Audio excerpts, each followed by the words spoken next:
السلام علیکم ورحمۃ اللہ وبرکاتہ۔ محترم دوستو، آج کی اس مختصر سی ویڈیو کلپ میں ہم جانیں گے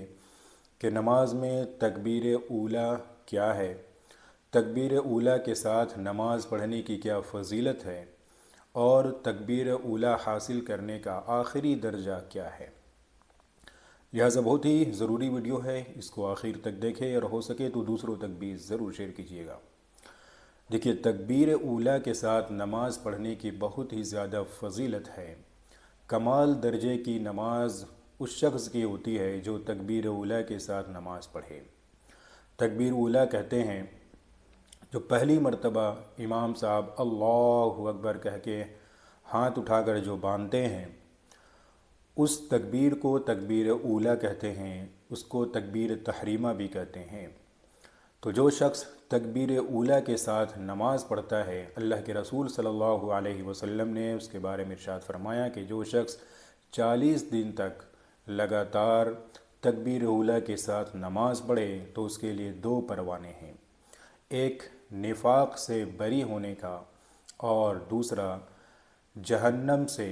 نجات کا۔ یعنی اس کے لیے 2 سرٹیفکیٹ اللہ کے رسول صلی اللہ علیہ وسلم نے دی ہے کہ جو شخص 40 دن تک تکبیر اولیٰ کے ساتھ نماز پڑھتا ہے تو اس کے لیے 2 پروانے ہیں، ایک نفاق سے بری ہونے کا، یعنی اس کے اندر نفاق نام کی کوئی چیز نہیں ہے، اور دوسری مرنے کے بعد جب حساب و کتاب کا معاملہ شروع ہوگا تو اس وقت اس کے لیے یہ خوشخبری ہے کہ اس کو جہنم کی آگ سے نجات ملے گی، یعنی وہ جہنم میں داخل نہیں ہوگا۔ تو یہ اتنی بڑی فضیلت ہے۔ تکبیر اولیٰ کا آخری درجہ کیا ہے؟ سب سے افضل طریقہ تو یہ ہے کہ امام کے ساتھ شریک ہو، جیسے ہی امام اللہ اکبر کہے آپ بھی اسی وقت نماز میں شریک ہو۔ لیکن اگر آپ امام کے ساتھ شریک نہیں ہو سکے تو اس کا آخری درجہ یہ ہے کہ کم از کم آپ کو پہلی رکعت حاصل ہو جائے، یعنی پہلی رکعت کا جو رکوع ہے اس رکوع میں آپ شریک ہو جائیں۔ اگر آپ کی پہلی رکعت چھوٹ گئی تو سمجھے کہ آپ کی تکبیر اولیٰ بھی چھوٹ گئی اور آپ کی فضیلت جو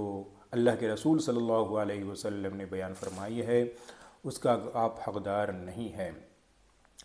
تو تکبیر اولیٰ کہتے ہیں نماز میں پہلی مرتبہ اللہ اکبر کہہ کے جو ہاتھ باندھتے ہیں امام صاحب، اس کے ساتھ شریک ہونا، اور تکبیر اولیٰ کی فضیلت اللہ کے رسول صلی اللہ علیہ وسلم نے بیان فرمائی کہ 40 دن تک لگاتار جو شخص تکبیر اولیٰ کے ساتھ نماز پڑھتا ہے اس کو 2 پروانے ملتے ہیں، ایک نفاق سے بری ہونے کا، دوسرا جہنم سے خلاصی کا، اور تیسرا درجہ جو آخری درجہ ہے کہ آپ کو پہلی رکعت اگر آپ کو امام صاحب کے پیچھے مل گئی تو آپ نے تکبیر اولیٰ کے ساتھ نماز ادا کر لی۔